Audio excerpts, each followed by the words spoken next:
शहरातील जिल्हा परिषद प्राथमिक शाळेला सध्या समाजकंटक आणि मद्यपींनी आपले आश्रयस्थान बनवलंय। रोज रात्री या ठिकाणी तळीरामांचा मोठा अड्डा भरत असून मद्यधुंद अवस्थेत हे तरुण शाळेच्या आवारातच धिंगाणा घालतायत। इतकेच नव्हे तर दारू पिऊन झाल्यानंतर रिकाम्या बाटल्या शाळेच्या परिसरातच फेकून देणं आणि त्या फोडणे असे धक्कादायक प्रकार दररोज सुरू आहेत। या तळीरामांना आता पोलिसांचा धाक उरला की नाही असा संतप्त प्रश्न नागरिक आणि पालकांकडून उपस्थित केला जातोय। रात्रीच्या वेळी मद्यप्राशन केल्यानंतर हे तळीराम आपापसात भांडणे करून शाळेच्या मालमत्तेचे मोठे नुकसान करत आहेत। मागील महिन्यामध्ये तर हद्दच झाली। काही समाजकंटकांनी शाळेचे कुलूप तोडून आत प्रवेश केला आणि संगणकाची मोठ्या प्रमाणावर तोडफोड केली। या गंभीर घटनेबाबत शाळेच्या 2 महिला शिक्षिका यांनी उमरगा पोलीस ठाण्यात रीतसर तक्रारही दाखल केली होती। मात्र काही दिवस गस्त घालूनही तसाच प्रकार पूर्ववत सुरू आहे। यावर ठोस कारवाई होणे अपेक्षित आहे। धक्कादायक बाब म्हणजे शाळा सुरू असतानाही हे तरुण वर्गाच्या आवारात येऊन मोबाईलवर गेम खेळत बसतात। जेव्हा शाळेतील शिक्षकांनी त्यांना शाळेबाहेर जाऊन गेम खेळा असे समजावून सांगण्याचा प्रयत्न केला, तेव्हा या तरुणांनी चक्क महिला शिक्षकांशी हुज्जत घालून त्यांना थेट धमक्या दिल्या। यामुळे शाळेतील महिला कर्मचारी सध्या कमालीच्या दहशतीखाली काम करत आहेत। या संपूर्ण त्रासामुळे निष्पाप चिमुकल्या विद्यार्थ्यांचे मोठे शैक्षणिक नुकसान होत आहे। सकाळी शाळेत येताना विद्यार्थ्यांना चिखलातून आणि मद्याच्या फुटलेल्या काचा तुडवत वर्गात यावं लागतं। एवढेच नव्हे तर रोज सकाळी वर्गाच्या बाहेर पडलेल्या दारूच्या रिकाम्या बाटल्या गोळा करण्याचे दुर्दैवी काम या लहान मुलांना करावे लागत आहे। याशिवाय बाहेरील काही नागरिकही शाळेच्या परिसरात कचरा आणि घाणेरडे कपडे आणून टाकत असल्याने शाळेला दुर्गंधीचे साम्राज्य आले आहे। या शाळेला रात्रीच्या वेळी सुरक्षेसाठी एकही वॉचमन रक्षक नाही। नेमका याच गोष्टीचा फायदा हे मद्यपी घेत आहेत। पोलिसांनी या ठिकाणी कायमस्वरूपी रात्रीची गस्त वाढवावी आणि महिला शिक्षकांना धमकावणाऱ्या आणि शाळेचे नुकसान करणाऱ्या या गुंडांचा तातडीने बंदोबस्त करावा अशी तीव्र मागणी मुख्याध्यापिका गायकवाड आणि इतर शिक्षक आणि पालकांनी केली। शाळा हे शिक्षणाचे मंदिर असून तिथे चालणारे मद्यप्राशन आणि गैरप्रकार खपवून घेतला जाणार नाही। समाजकंटकांवर कडक कारवाई करण्यासाठी पोलीस निरीक्षकांशी चर्चा केली आहे। नगराध्यक्षांच्या सोबतीने नगरपालिकेच्या माध्यमातून शाळा परिसराची स्वच्छता आणि विद्यार्थ्यांची सुरक्षा आम्ही सुनिश्चित करू असा इशारा उपनगराध्यक्ष विजय भैया वाघमारे यांनी महाराष्ट्र हेडलाईन्सशी बोलताना दिला। यावेळी सामाजिक कार्यकर्ते युवराज सूर्यवंशी, जगदीश सूर्यवंशी, शिक्षक आणि विद्यार्थी उपस्थित होते। उमरगा जिल्हा परिषद प्राथमिक शाळेतील प्रकार अत्यंत गंभीर आणि संतापजनक आहे। शाळा हे ज्ञानाचे मंदिर आहे। तिथे अशा प्रकारे मद्यपींनी धिंगाणा घालणे अत्यंत चुकीचे आणि निषेधार्ह आहे। तसेच शाळा परिसरात मोठ्या प्रमाणात घाणीचे साम्राज्य निर्माण झाले असून याबाबत उमरगा नगरपालिकेला लेखी पत्र व्यवहार करण्यात आला। नगरपालिकेने या परिसरातील घाण लवकरात लवकर स्वच्छ करावी आणि प्रशासनाने मद्यपींवर कठोर कारवाई करावी। श्री अमोल राजपूत, गटशिक्षणाधिकारी, उमरगा। आम्ही शाळेत जाताना आमच्या पायाला चिखल लागलेले आणि काचा चुकलेले। शाळेत आले की तीच काचा आम्हाला उचलून कचराकुंडीत टाकावं लागलं। आम्हाला शाळेत येताना चिखल लागले, काचा उचलले आणि आम्हाला ते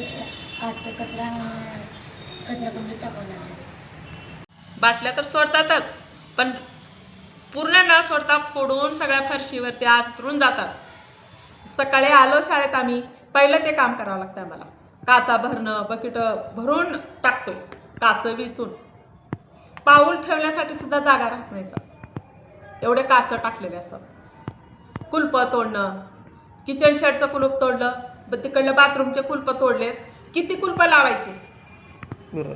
वर्षातून नाही म्हणला तर कमीत कमी 10-15 वेळेस कुलप लावावं लागतात। सगळ्या इतर खर्चापेक्षा कुलपाचा खर्च जास्त आहे। तुम्ही सांगितलं होतं मॅडम संगणकाची तोडफोड झाली होती। हो, परवाच 6 जूनला कुलूप तोडलं आणि कॉम्प्युटर तोडलं गेलं आणि ते कॉम्प्युटर घेऊन गेले। ठेवलं नाही। त्याच्या मी पोलीस स्टेशनला पत्र दिलं। पोलीस स्टेशनला पत्र दिल्यानंतर त्यांनी सांगितलं की मॅडमची सही शिक्का पाहिजे मुख्याध्यापकाचा, कारण मी लातूरला ट्रेनिंगला असल्यामुळं त्यांना पोच भेटलेली नाही। आता ही जी तरुण जे हुरदूस घालतात संध्याकाळच्या वेळी, रात्रीच्या वेळी येऊन आता ह्या तरुणावरती काय कारवाई केली जाणार आहे मॅडम? थोडाफार शासनाचा बी दावा पाहिजे, प्रशासन त्याच्याकडे लक्ष दिलं पाहिजे, पोलीस प्रशासन थोडं येऊन त्यांना दाब दाखवलं पाहिजे. आम्ही महाराज म्हणत नाही, तुम्ही त्यांना थोडं भीती दाखवा, भीतीचं दहशताचं वातावरण निर्माण करा. त्यांना इथं बसू देऊ नका. जिल्हा परिषदची शाळा आहे, लहान लहान लेकरं आहेत तिथं येणारे, पालक वर्ग आहे. पालक वर्ग काय म्हणतोय, आमच्या लेकरांना काय झालं गेलं तर कोण जबाबदार आहे ह्याला? पालकांच्या मनामध्ये भीतीचं वातावरण भीतीचं वातावरण निर्माण केलेलं आहे. कारण हे संध्याकाळी येणं, हे दृश्य पाहणं, दारूच्या बाटल्या खाल्ल्यालं जिथल्या तिथं सोडून जातात ते. आणखी घरातील फाटलेले कपडे, हे ते गाद्या बिद्या काय कुठेतरी नेऊन लांब टाण काय म्हणजे शाळेत आणून टाकतात. हे प्रकार का शाळेत? ही प्रकार शाळेचे नाही. हे शाळेचं मंदिर आहे, विद्याचं मंदिर आहे. त्याला कसं आपण सगळ्यांनी समाजानं साथ दिली तरच नीट राहणार आहे. आणि जर आपण ह्याला जर उद्ध्वस्त करण्याचा प्रयत्न केला तर तरुण वर्ग काहीच कमी करणार नाही. आता तरुण वर्गाचा एकच प्रश्न आहे, संध्याकाळी यायचं, दारू प्यायचं, धिंगाणा करायचं. रक्त सांडतंय कधी कधी त्यांचं भांडणामध्ये इथं. ते आम्ही साफसफाई करायचं, बसलं की सगळं थुकून थुकून थुकून फरशा घाण करतात. ते फरशी सकाळी आलं की पाणी टाकायचं, घासून घ्यायचं. लेकरं बसतात, भात खातात तिथं, लेकरं जेवण करतायत, मग ते तसं ठेवणं बरोबर आहे का? मग ही सगळी स्वच्छता आम्हाला करावी लागते. ह्या सगळ्या प्रकाराची आपल्या वरिष्ठांना काय कळवले आहे का? कळवलं तर सर इथं जायचे काय करणार आहे? तुम्ही बघा, तुम्ही सांगा, तुम्ही जावा बोलते. आज जिल्हा परिषद प्राथमिक शाळा उमरगा या ठिकाणी आज येऊन आम्ही थोडीशी पाहणी केली. कारण या ठिकाणची तक्रार अशी होती की या जिल्हा परिषद शाळेच्या या मैदानामध्ये थोडं घाणीचंही समाज थोडं आहे.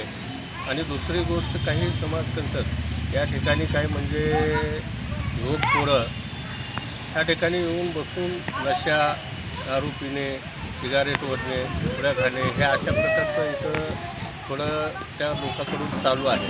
तर याचा बंदोबस्त करण्यासाठी मी स्वतः पोलीस निरीक्षक साहेबांना पोलीस स्टेशनला बोललेलं आहे व नगरपालिकेच्या माध्यमातून या ठिकाणची स्वच्छता कसं ठेवता येते याच्याकडे मी उपाध्यक्ष या नात्यानं, अध्यक्ष उपाध्यक्ष आम्ही दोघांनी मिळून या ठिकाणची स्वच्छता कसं ठेवता येतं व विद्यार्थ्यांना सुरक्षित म्हणजे कसं या ठिकाणी सर्व काही देता येईल याची आम्ही दक्षता घेणार आहोत. आणि दुसरी गोष्ट, शाळा हे एक शिक्षणाचं मंदिर आहे आणि या ठिकाणी त्या लोकांनीसुद्धा विचार करून ह्या गोष्टी करायला पाहिजे की या ठिकाणी असे कृत्य करू नये. याची जबाबदारी खरं तर त्यांचीही आहे. पण आता आम्ही हे वॉर्निंग करून सांगून, जर पोलीस स्टेशननंही सांगून जर याची दखल जर त्या लोकांनी नाही घेतली तर याच्यावरती आम्ही स्वतः उठाव करून या लोकांना कठोर कारवाई करू व आम्ही या ठिकाणी स्वतः करू. आणि दुसरी महत्त्वाची गोष्ट, जिल्हा परिषदची ही जागा असल्यामुळं हे त्यांची जबाबदारी आहे. आणि काही ठिकाणी इथं म्हणजे शिपाई त्यांनी रात्री ठेवला पाहिजे की हे असे लोक इथं येऊन असे प्रकार करू नये. याची काळजी घेणंसुद्धा त्या विभागाची, त्या खात्याची तितकीच जबाबदारी आहे. आणि बाकीची नगरपालिकेची जेवढी काय जबाबदारी असेल ते आम्ही स्वीकारून या ठिकाणी कसं स्वच्छ ठेवता येतं याच्याकडे आम्ही लक्ष देऊ. आपण आज एका चांगल्या ठिकाणी म्हणजे जिथं विद्येचं माहेरघर आहे, खूप म्हणजे जुनी ही शाळा, जिल्हा परिषद प्राथमिक शाळा उमरगा, मध्यवर्ती ठिकाण असलेलं, अगदी हाकेच्या अंतरावरती असलेलं पोलीस स्टेशन. परंतु ज्या वेळेला आम्ही या परिसरामध्ये रात्रीच्या वेळेला किंवा कधी आलो आणि या ठिकाणी चौफेर जागा मोकळी असल्याकारणानं इथं उद्योग लावलेले जातात, क्राफ्टचे इथं भरपूर काही इव्हेंट सादर करतात. त्यावेळेला आम्ही पाहण्यासाठी ज्या वेळेला रात्रीच्या वेळेला येतो त्यावेळेला या ठिकाणी अक्षरशः इतक्या गांभीर्यपूर्वक मला सांगायचं आहे सगळ्यांना की या ठिकाणी अगदी अल्पवयीन मुलं या ठिकाणी व्यसन करत असल्याचं आम्हाला या ठिकाणी दिसून आलेलं आहे. आणि या उमरगा तालुक्याला अतिशय मोठी मोठी पदं या ठिकाणी मिळालेली आहेत. आणि आपल्याकडं बघा, चांगला सुज्ञ असणारा नगराध्यक्ष या नगरीनं दिलेला आहे. या शहरातून आणि ग्रामीण भागातून जिल्हा परिषदच्या उपाध्यक्षा सौ गायकवाडताई या शिक्षण समिती आणि आरोग्य समितीकडे प्रमुख म्हणून काम करतात. तर माझी या चॅनलच्या तुमच्या माध्यमातून त्यांना विनंती आहे की गायकवाडताईंनी या ठिकाणी लक्ष घालावं.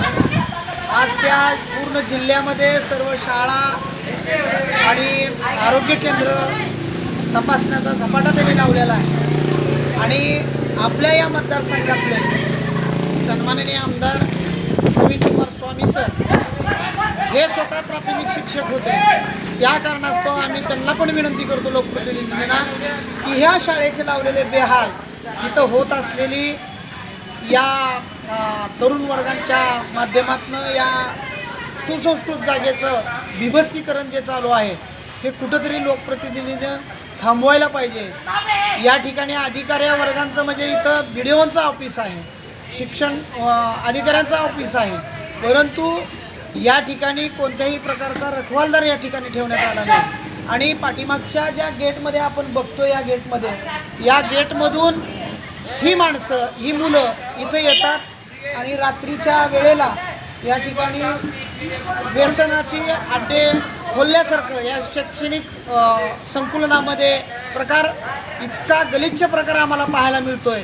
त्यामुळं एक शुद्ध नागरिक, एक चांगल्या पद्धतीचा शिक्षक या नात्यानं माझं कर्तव्य म्हणून मी आज चॅनलच्या समोर बोलत आहे. आणि येणाऱ्या काळामध्ये जर याला कोणी दुर्लक्ष केलं तर इथल्या विद्यार्थ्यांसाठी आणि इथल्या शिक्षकांच्या संरक्षणासाठी आम्हाला इथं तीव्र आंदोलन छेडावे लागेल, जेणेकरून ही पवित्र भूमी आम्हाला वाचवण्याचं आमचं कर्तव्य आम्ही समजतो.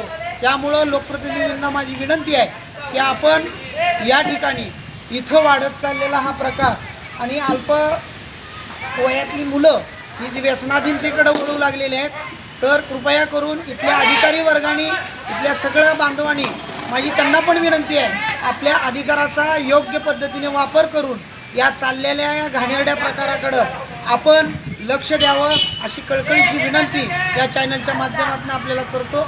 आणि मी इथेच थांबतो. प्रतिनिधी ऋषिकेश सुरवसे, उमरगा, धाराशिव.